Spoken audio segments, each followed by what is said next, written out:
Hello friends, welcome to savage point. நான் உங்கள் ஏஸ்கர். So இன்றைக்கி இந்த டாப்பிக்கில் எதை பற்றி பார்க்க போகிறோம்னா, இந்தியன் சினிமாவில் இருக்கக்கூடிய ஐகானிக்கான வில்லன்ஸ்லாம் யார் அப்படின்னு தான் இன்றைக்கி இந்த வீடியோவில் பார்க்க போகிறோம். ரொம்ப சூப்பரான ஒரு வில்லன்ஸ் அந்த ஒரு படத்தில் வேறு லெவலாக பண்ணியிருப்பாங்க. அந்த மாதிரி தேடி தேடி ஐகானிக்கான வில்லன்ஸாக எடுத்திருக்கோம். கண்டிப்பாக இவங்களை தவிர்த்துட்டு நம்மளால் போகவே முடியாது. தென் இதை தாண்டி இந்தியன் சினிமாவில் இன்னும் நல்லா சூப்பரான வில்லன்ஸ்லாம் இருக்காங்க. அவங்களையும் கவர் பண்ணணும். இந்த செக்மெண்ட் பிடிச்சிருக்கு அப்படின்னா மறக்காம கீழே கமெண்ட் செக்ஷனில் மென்ஷன் பண்ணுங்க. பார்ட் 2 வீடியோவில் கவர் பண்ணுவோம். இதை தாண்டி இந்த வீடியோவில் வந்து பாலிவுட்டை நம்ம வந்து எடுக்கல. நம்ம வந்து இந்தியன் சினிமாவில் ஓவராலாக தான் எடுத்திருக்கோம். பட் பாலிவுட்ல இருக்கக்கூடிய படங்கள் வந்து மோஸ்ட்லி நிறைய எடுக்கல. பிகாஸ் நிறைய பாலிவுட் ஃபிலிம் நாங்க பார்த்ததில்ல. அப்படி ஒருவேளை நீங்க பார்த்து உங்களுக்கு ஏதாவது வில்லன் யாரு அப்படின்னு தெரியும்னா மறக்காம கீழே கமெண்ட் செக்ஷன்ல மென்ஷன் பண்ணுங்க. நான் பார்த்துட்டு மேபி பார்ட் 2 வீடியோல கூட பாலிவுட் ஆக்டர்ஸ் யாரையா கவர் பண்ணுவோம். சரி ஓகே ஃப்ரெண்ட்ஸ், ஸ்கிப் பண்ணாம ஃபுல்லா பாருங்க. சரி வாங்க நம்ம வீடியோக்குள்ள போகலாம்.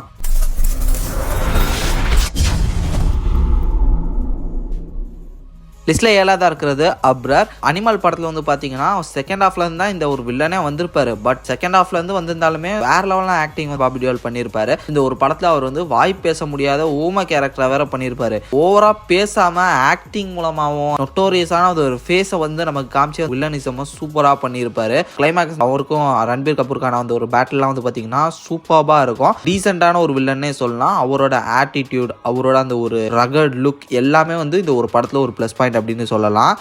லிஸ்ட்ல 6ஆவதா இருக்கிறது பல்வால் தேவன். ஸோ பாகுபலி 1, 2 இந்த 2 படங்கள் இவரை வந்து செம்ம தரமான வில்லனா காமிச்சிருப்பாங்க. இவருக்கான அந்த கேரக்டர் ஆர்ஜின், அவர் ஏன் வந்து வில்லனா மாறாருன்ற விஷயம் அவர் சைடு ஒரு நியாயத்தை வச்சு ஸோ இந்த கேரக்டர் வந்து பார்த்தீங்கன்னா சூப்பராக வந்து பாகுபலி 1, 2 2 படங்களையுமே காமிச்சிருப்பாங்க. வில்லனா அந்த ஒரு கேரக்டர் வந்து எப்படி மாறி எப்படி வருது, ஸோ அந்த ஒரு கேரக்டர் எவ்வளோ ஈவிலான கேரக்டர் எல்லாத்தையும் வந்து பார்த்தீங்கன்னா நான் படத்தில் பார்த்துருப்போம். பயங்கர ஈவிலிஸ்டிக்காக இருப்பார். ரொம்ப கொடூரமான ஒரு வில்லனா ராணா நடிச்சிருப்பாரு. ஒரு தரமான ஒரு வில்லன்னே சொல்லலாம் அந்த ஒரு ஃப்ரான்ச்சைஸில்.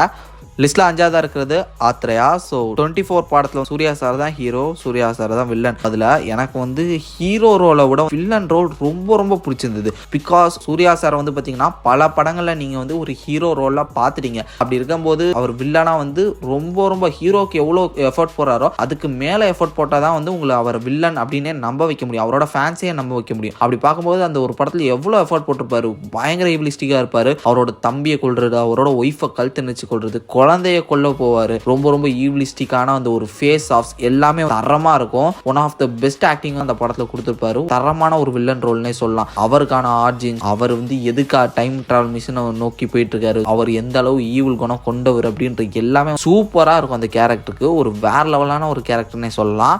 லிஸ்ட்ல 4ஆவதா இருக்கிறது பவானி மாஸ்டர்லேருந்து. விஜய் சேதுபதி வந்து பல படங்கள்ல நம்ம ஹீரோவா பார்த்துருக்கோம். இந்த அளவு வந்து இறங்கி ஒரு தரமான வில்லன் ரோல் பண்ணுவார் அப்படின்னு சொல்லிட்டு சத்தியமா யாரும் நினைச்சு பார்த்துருக்க மாட்டீங்க. இந்த பவானி கேரக்டரோட ஆர்ஜினே சூப்பரா இருந்தது. அவர்கிட்ட தான் வந்து பாத்தீங்கன்னா கதையை ஆரம்பிக்கும். இதை தாண்டி குழந்தைங்களை கொல்றது, அவரோட ஒரு ஆட்டிடியூட், கொடூரமான வில்லன் அப்படின்றதையும் தாண்டி அங்கங்க வந்து கவுண்டர் காமெடி அடிக்கிறது, ஃபன்னான ஒரு ஆட்டிடியூட்டையும் அந்த ஒரு டைமிங்ல அந்த டைமிங்ல காட்டுறது, இப்படி ரெண்டுமே மிக்ஸ் பண்ணி அந்த ஒரு கேரக்டர் வந்து வேற லெவலா இருக்கும். இப்படி மாஸ்டர்ல ஜேடி கேரக்டருக்குன்னு ஒரு தனி ஃபாலோவர்ஸ் இருக்காங்க. அது மாதிரி பவானி கேரக்டருக்குமே ஒரு தனி ஃபாலோவர்ஸ் இருக்காங்க.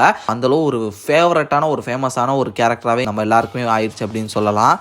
லிஸ்ட்ல 3ஆவதா இருக்கிறது டாங்லி. 7ஆம் அறிவுலேருந்து. சின்ன வயசுல இந்த ஆளை வந்து இந்த படத்துல பார்த்து பயந்து நடுங்குணவா கண்டிப்பா நிறைய பேர் இருப்பாங்க. இந்த ஆள் அவ்வளோவெல்லாம் டைலாக்லாம் பேச மாட்டான். எனக்கு தெரிஞ்சு டாங்லியை காட்டும் போது ஒரு மியூசிக் வேற ஒன்று போடுவாங்க, வயிற்றுல புளிய கறக்கிற மாதிரி. அந்த மியூசிக்கோட இந்த ஆள் கொடுக்குற லுக்குலாம் வந்து பாத்தீங்கன்னா நம்ம வந்து செத்தே போயிடுவோம். என்னடா பண்ண போற அப்படின்ற மாதிரி ஜஸ்ட் அந்த ஒரு ஐ லுக்லயே நம்ம பீதி அடைய வச்சிருவாரு. இது போக வந்து எல்லாரையும் பொண்ணு தரமா இருக்கும். ஒரு நாஸ்டாலஜிக்கான ஃபீல் கண்டிப்பா வரும்னு நினைக்கிறேன். இந்த இவரை வந்து தவிர்க்கவே முடியாது. சின்ன வயசுல நம்ம எல்லாருமே திகிலூட்டிய ஒரு கொடூர வில்லன் அப்படின்னு சொல்லலாம் டாங்லியா.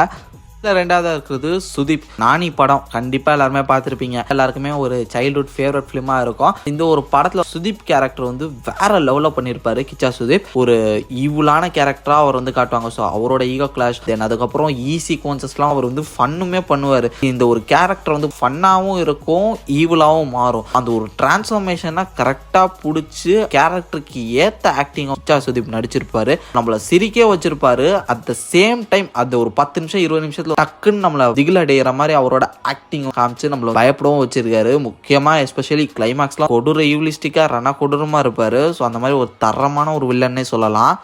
ஸோ ஃபைனல் லிஸ்ட்டில் நம்பர் 1 பொசிஷனில் இருக்கிறது இப்போ ரீசெண்டாக ரிலீஸ் ஆன the greatest of all time அந்த படத்தில் இருக்கக்கூடிய ஜீவன் அலைஸ் சஞ்சய். கண்டிப்பாக நிறைய பேர் விஜய் சார் இந்த மாதிரி ஈவிலிஸ்டிக்கான கேரக்டர்லாம் எடுத்து பண்ணுவார் அப்படின்னு நம்ம நினச்சி கூட பார்த்துருக்க மாட்டோம். அவரோட ஸ்டார்டிங் ஸ்டேஜஸில் ஒரு கிரே ஷேட் கேரக்டர்லாம் அப்பப்போ பண்ணியிருக்காரு. அழகிய தமிழ் மகன், பிரியமுடன் இந்த படங்கள்லாம் பண்ணியிருக்காரு. இவர் வில்லன் ரோல்லாம் பண்ணுவாரான்னு நீங்கள் கண்டிப்பாக எதிர்பார்த்துருக்க மாட்டீங்க ஃபியூச்சரில் இப்படி பண்ணுவாருன்னு. பட் தரமான ஒரு ஈவில் கேரக்டர்னே சொல்லலாம். எனக்கு ஹீரோ கேரக்டரை ஃபாலோ பண்ணுறதை விட ஜீவன் கேரக்டரை ஃபாலோ பண்ணுறது எனக்கு ரொம்ப பிடிச்சிருந்தது. இந்த ஒரு படத்தில் அந்த ஒரு கேரக்டர் பண்ணக்கூடிய விஷயங்கள் எஸ்பெஷலி அவரோட அந்த ஈவில் ஆட்டிடியூட் எல்லாமே தரமாக இருந்துச்சுன்னு சொல்லலாம். விஜய் சார் இறங்கி இந்த மாதிரிலாம் நடிப்பார் நான் நினச்சி கூட பார்க்கலாம். முக்கியமாக அவர் லவ் பண்ணக்கூடிய பொண்ணையே கழுத்தறுத்து கொள்கிற சீனு, ரூமில் அவர் விசாரிக்கிற சீக்வன்சஸில் அவர் கொடுக்கக்கூடிய ஆக்டிங், அந்த ஒரு ஈவில்னஸ்னான லாஃப், அதெல்லாம் பார்த்தீங்கன்னா அந்த ஒரு என்டையர் ஃபிலிமில் இந்த ஒரு பார்ட் மட்டும் ஒரு தனி ஸ்பெஷல் அப்படின்ற மாதிரி சொல்லக்கூடிய அளவுக்கு இந்த கேரக்டர் வேற லெவலில் நடிச்சிருக்கோம். ஸோ இதில் நமக்கு ட்விஸ்ட் கொடுக்குற மாதிரி கிளைமேக்ஸ் போஸ்ட் சீனில் ஆக்சுவல் ஜீவனம் காமிச்சு ஒரு தரமான ட்விஸ்ட் வேற கொடுத்துருப்பாங்க.